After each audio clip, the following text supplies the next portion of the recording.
মানে আসসালামু আলাইকুম রহমতুল্লাহ। আজকের রেসিপিটা হচ্ছে পটেটো চিজ বল। একদম সহজ উপায়ে, একদম কম খরচের মধ্যে কিভাবে পটেটো চিজ বল রেডি করা যায় তো আপনাদের সাথে আমি শেয়ার করব। ফুল ভিডিও দেখতে থাকুন, আর কেমন হয়েছে কমেন্ট করে একটু জানাবেন।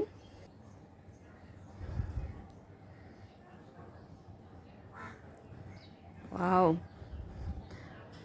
Yummy yummy. এটা ছোট বড় সবাই পছন্দ করবে, বাচ্চারা তো আরও বেশি পছন্দ করবে।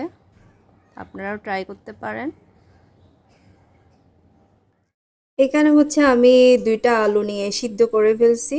আপনারা চাইলে আরও বেশি করে আলু নিতে পারেন, তো আমাদের ফ্যামিলির সংখ্যা হচ্ছে কম, ওঠার জন্য হচ্ছে আমি 2টাই আলু নিলাম, ওইটাই হচ্ছে যথেষ্ট আমার জন্য।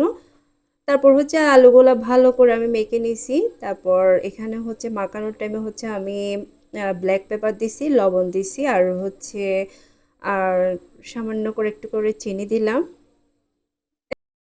তারপর হচ্ছে আমি গোল গোল করে হচ্ছে মাঝখানে একটু ফাঁকা করে হচ্ছে আমি চিজ দিয়ে দিচ্ছি। তো আপনারাও বাসায় ট্রাই করতে পারেন। আর এটা হচ্ছে আসলে বাচ্চারা অনেক বেশি পছন্দ করবে। তো আমরা আসলে বাসায় বসে থাকতে থাকতে দেখা যায় যে বোরিং হয়ে যায়, অনেক কিছুই খাইতে ইচ্ছা হয়। তা আমরা অনেকে আসলে অলসতার কারণে কোনো কিছু বানাই খেতে পারি না। তো এটাই হচ্ছে একদম সহজ পদ্ধতি, আর আলু জিনিসটা হচ্ছে সবাই পছন্দ করে। তা আমি হয়ে গেছে পটেটো চিজ বল। এখন হচ্ছে তেলে ফ্রাই করতে হবে। এইখানে হচ্ছে আমি বেলা বিস্কিট নিয়ে নিছি, বেলা বিস্কিট দিয়ে হচ্ছে ফ্রাই করব।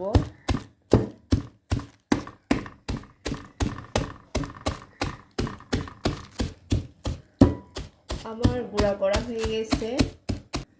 আর আপনারা চাইলে আপনাদের যদি ব্যাড ক্রাম্স থাকে তাহলে করতে পারেন, তো আমার কাছে নাই, ওটার জন্য হচ্ছে আমি বিস্কিটের গুঁড়া দিয়ে করব।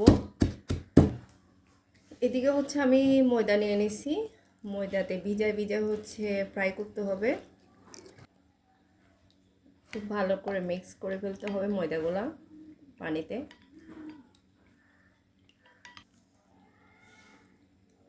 পটেটো চিজ বলগুলো হচ্ছে ময়দাতে ভালো করে একটু ভিজাই, তারপর হচ্ছে বিস্কিট আর গুড়ের মধ্যে দিতে হবে।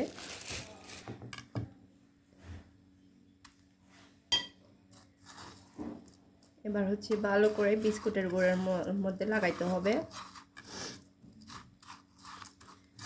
যে ময়দাটা যদি ইউজ করা না হয় দেখা যায় যে তেলে ফ্রাই করার সময় ফেটে যায়, ওটার জন্য মানে দেখতে সুন্দর লাগে না। খাইতেও যেরকম মজা লাগতে হয় এবং দেখতেও সুন্দর লাগতে হয়, দেখতে সুন্দর হলে খাইতেও মজা।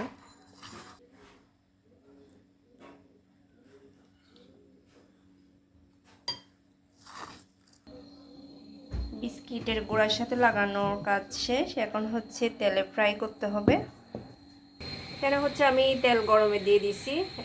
তেলের কড়াইটা দেখে আবার কিছু মনে করিয়েন না, কারণ এটা আমার অনেক পুরানো তেলের কড়াইয়া, এটা দিয়ে আমার সব কাজ করতে ইচ্ছা হয়। আর দেখা যায় যে যে কোনো মানে তেলের কড়াই যদি করতে করতে এরকম হয়, এগুলাতে সহজে সুন্দরই হয় ফ্রাই করতে, ওটার জন্য। বিসমিল্লাহ।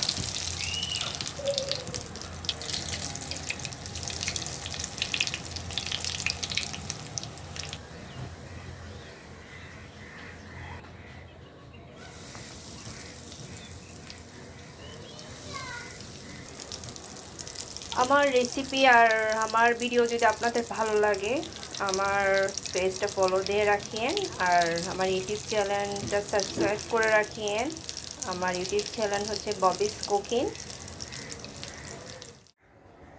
হয়ে গেছে একদম কম খরচে একদম সহজ উপায়ে পটেটো চিজ বল।